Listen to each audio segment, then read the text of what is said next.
They kidnapped him as a child. They took him far from home and enslaved him. Who would have thought he would be the voice to unravel their cruel institution?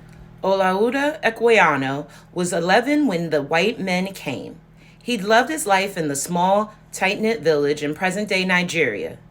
But it was all stripped from him when he was kidnapped and enslaved. First, they took him to the West Indies, and then they shipped him to America, where he was sold to a sea captain. Equiano, disgusted and terrified by enslavement, knew that the world needed to hear his story. They needed to know about the cruelty. But how? He educated himself despite enslavement and eventually brought his freedom. Equiano then moved to Britain, and it was there that he wrote the first book of its kind, The Slave Narrative.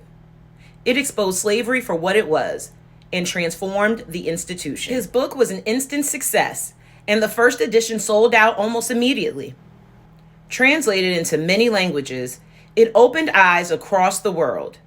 It was even a contributing factor in the slave trade of 1807, which officially banned the slave trade in Britain. Equiano was able to convey the horrific realities of slavery with honesty and reflect that back into the world. Must also continue to create language to discuss anti-Black violence and the realities of our lives.